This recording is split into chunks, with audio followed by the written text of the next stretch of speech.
Good evening. Let us drift together into the life of a remarkable artist, David Robert Jones.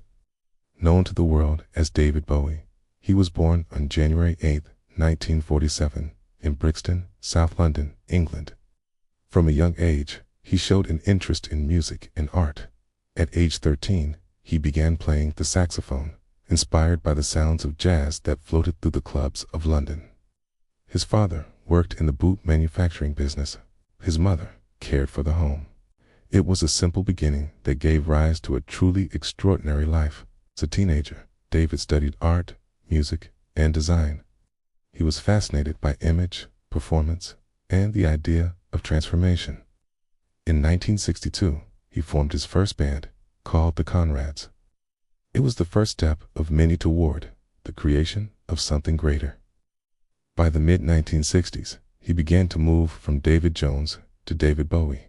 He chose the new name to avoid confusion with another young musician, Davy Jones of the Monkees. For David, names mattered. They were part of the performance, part of the reinvention that would define his career.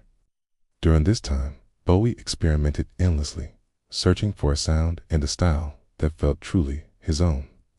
Then, in 1969, came the breakthrough. The single Space Oddity was released just as the world watched the Apollo 11 moon landing.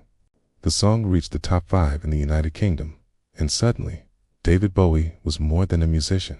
He was a storyteller who reached beyond Earth itself. In the early 1970s, Bowie was in constant motion, always reinventing. In 1971, he released Hunky Dory, featuring songs like Changes and Life on Mars. It was music filled with poetry and reflection, but it was also a prelude to something louder, brighter, and stranger. In 1972, the world met Ziggy Stardust, the alien rock star who would change music forever. His album, The Rise and Fall of Ziggy Stardust and the Spiders from Mars, introduced a new kind of theatrical rock. It wasn't just music, it was performance, costume, color, and freedom. The Ziggy persona burned bright and fast. Bowie toured the world as this otherworldly being, challenging gender norms, pushing artistic limits, and inspiring a generation of artists to follow. He retired the character in 1973 at the height of its fame because he feared Ziggy might consume him completely. This decision showed Bowie's constant need to move forward, to transform before repetition set in. In 1975, he released Young Americans, an album he described as plastic soul. It reflected his fascination with American R&B and produced one of his biggest hits, Fame, Corrigan, with John Lennon. That song became his first #1 single in the United States. The following year brought Station to Station, marking yet another transformation into the thin, white Duke, a pale, elegant figure of mystery. But beneath the image, Bowie was struggling with exhaustion and substance abuse. He left Los Angeles and sought new inspiration in Europe. That move led to what fans now call the Berlin Trilogy, the albums Low, Heroes, and Lodger, created between 1977 and 1979 in collaboration with Brian Eno and Tony Visconti. These works were experimental, blending electronic, ambient, and rock influences. Heroes, the title track, became one of Bowie's most beloved songs, a quiet anthem of hope set against the backdrop of a divided Berlin. During these years, Bowie also explored acting. He starred in the 1976 film The Man Who Fell to Earth, portraying an alien lost among humans, a fitting role for a man often described as otherworldly himself. Later, he would appear in films like Labyrinth and Merry Christmas, to Lawrence, showing that his talent extended far beyond music. The 1980s began with the album Scary Monsters and Super Creeps, a critical success that blended artistic experimentation with accessible pop. Then came 1983 and the album Let's Dance, a turning point. With its bright production and hits like Let's Dance, China Girl, and Modern Love, Bowie reached massive international fame. He became one of the most recognizable musicians in the world, his style influencing music, fashion, and art across continents. Even in success, Bowie refused to stand still. Through the late 1980s and 1990s, he experimented with industrial, electronic, and alternative sounds. He worked with younger artists, collaborated with Trent Reznor of Nine Inch Nails, and continued to reinvent himself with every decade. Bowie was always curious about technology and art's future. He was one of the first major musicians to embrace the internet as a creative space, even launching BobbyNet, an online community for his fans in the late 1990s. He saw the web as a new kind of canvas, a place for connection, creativity, and experimentation. In 1992, Bowie married Iman Abdul-Majid, the Somali-born supermodel and humanitarian. The two shared a deep, private love that lasted the rest of his life. Together, they had a daughter, Alexandria Zara Jones, born in 2000. He also had a son, Duncan Jones, born in 1971, who became a film director.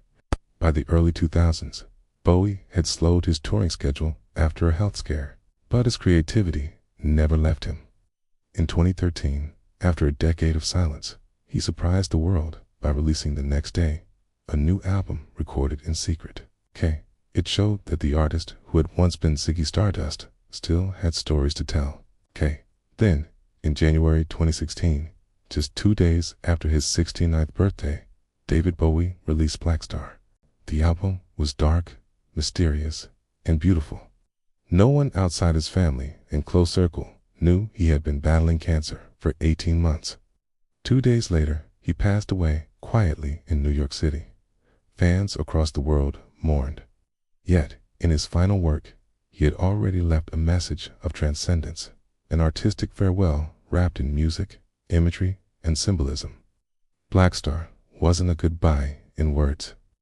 It was a transformation in sound, Bowie's final reinvention. Over his career, Bowie sold more than 100 million records worldwide. Released 26 studio albums, acted in dozens of films and plays, and influenced generations of musicians, designers, and thinkers. He changed the boundaries of gender expression, of fashion, of sound. He showed that identity is fluid, art is limitless, and reinvention is a form of survival. Even beyond his fame, he lived a life filled with curiosity. He painted, collected art, and supported young artists. He read constantly and stayed connected to creative communities across the world. Friends often described him as gentle, thoughtful, and quietly funny. Despite his fame, he valued privacy and family deeply. In the end, Bowie's story is not just about a musician who became a star. It is about a human being who dared to keep changing, who saw art as a mirror of possibility. His life reminds us that creativity is not about perfection, but about courage. The courage to evolve, to explore, and to express. So now, as you listen, let your mind rest. Imagine the soft hum of a London night. A boy picking up a saxophone for the first time. A man stepping on stage in glitter and color beneath the glow of stage lights. A voice echoing through time, curious, brave, and kind. Let those images fade into silence. Let the music that once filled arenas become a quiet heartbeat in the distance. Let the spirit of David Bowie drift softly through your thoughts as you fall asleep. He was, after all, a starman waiting in the sky. And tonight, under those same stars, his story continues in memory, in music, in dreams. Good night.